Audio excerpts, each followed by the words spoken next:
साथियों, आज भारत तेजी से विकसित होने के लक्ष्य की तरफ आगे बढ़ रहा है, लेकिन इस समय भारत कई विराट चुनौतियों का मुकाबला भी कर रहा है।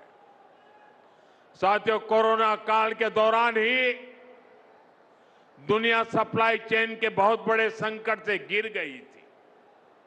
कोविड के बाद यूक्रेन में युद्ध शुरू हो गया, उसने दुनिया की परेशानियां और बढ़ा दी। फूड, फ्यूल, फर्टिलाइजर, इन तीनों चीजों पर गंभीर प्रभाव पड़ा। बीते 5-6 वर्षों में इस संकट से निपटने के लिए हमारी सरकार निरंतर प्रयास कर रही है। आपको याद होगा, उस समय और आज भी फर्टिलाइजर की एक बोरी दुनिया में 3-3 हजार रुपये में बिक रही थी। एक बोरी का 3,000 रुपया। कितना? आप बताएंगे एक बोरी का कितना? आंकड़ा नहीं, बोलिए मुंह से। 3,000 रुपया एक बोरी का। कितना? एक बोरी का कितना? एक बोरी का कितना? और भारत के किसानों को वही खाद की बोरी 300 से भी कम रुपये में दी जा रही है। 3,000 के सामने 300 रुपये में। सप्लाई चेन की इन मुश्किलों के बीच पिछले 2 महीने से हमारे पड़ोस में ही इतना बड़ा युद्ध चल रहा है। इसका असर पूरी दुनिया पर पड़ा है और भारत पर तो और भी गंभीर असर हुआ है। साथियों, भारत के पास बड़े बड़े तेल के कुएं नहीं है।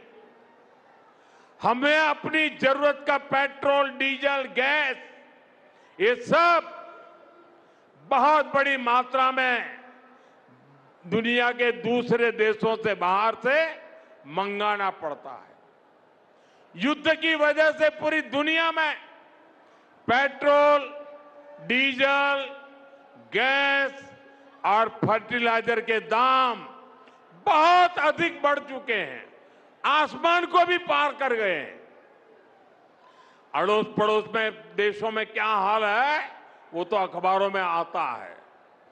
भारत सरकार इस युद्ध के पिछले 2 महीनों से देशवासियों को इस संकट से बचाने के लिए लगातार प्रयास कर रही है।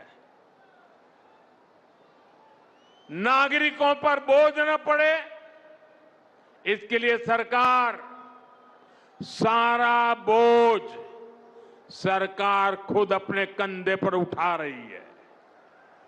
लेकिन साथियों, जब सप्लाई चेन पर संकट लगातार बना रहे तो हम कितने भी उपाय कर लें, मुश्किलें बढ़ती ही जाती है।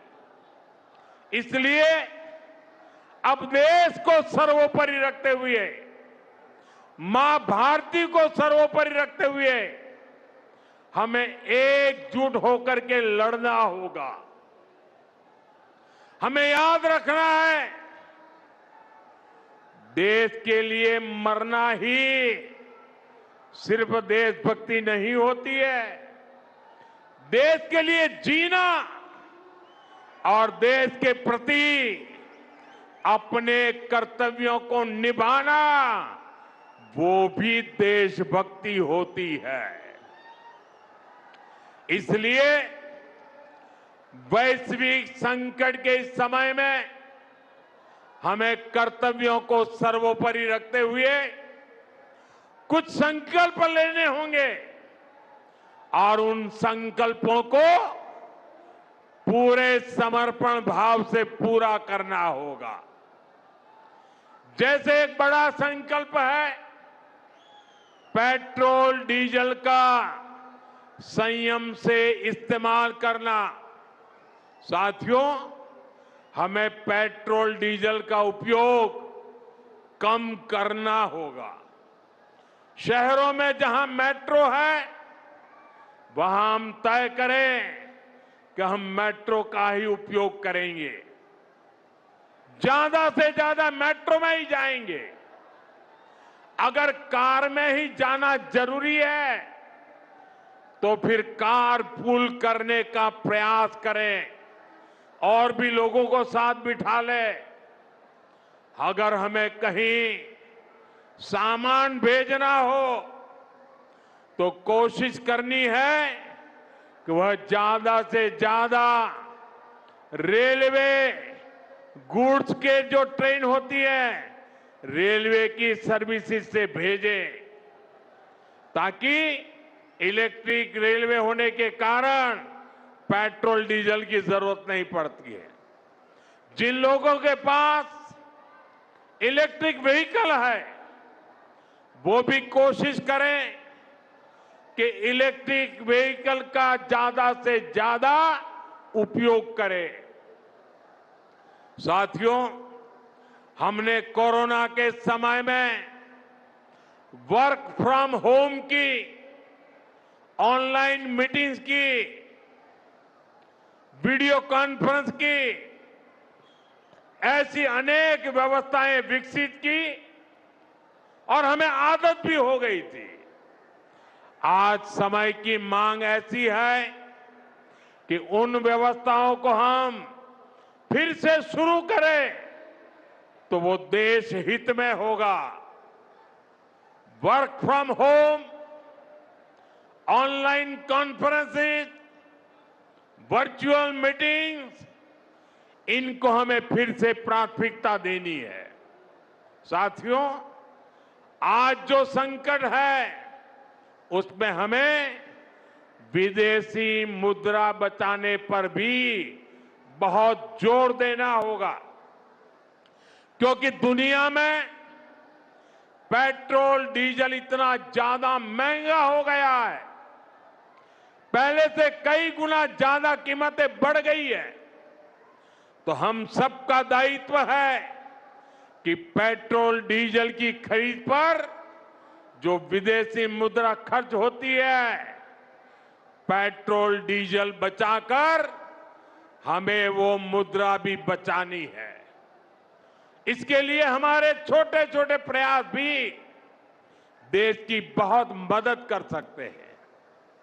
जैसे आजकल जो विदेशों में शादियों का, विदेशों में घूमने का, विदेशों में वैकेशन पर जाने का मिडिल क्लास में कल्चर बढ़ता जा रहा है।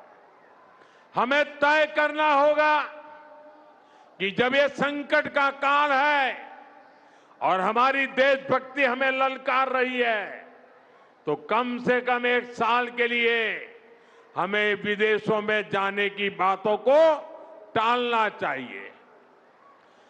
भारत में बहुत सारी जगह है, वहां हम जा सकते हैं। बहुत कुछ भारत में किया जा सकता है। इस बेटी को नीचे बिठाइए, उसे थक जाएगी। उस बेटी को बिठाइए। वो थैंक यू बेटा, थैंक यू। बैठिए, आप नीचे बैठिए। मैंने देख लिया बेटा, उसको देख लिया, अब आप बैठ जाइए। हाँ, इस छोटी बच्ची को क्यों परेशान करते हो भाई? इन बच्चों को बैठने दीजिए प्लीज। बच्चों को परेशान मत कीजिए जी। साथियों, हमें विदेशी मुद्रा बचाने के जो भी रास्ते हम लोग अपना सकते हैं, हमें बचाना होगा।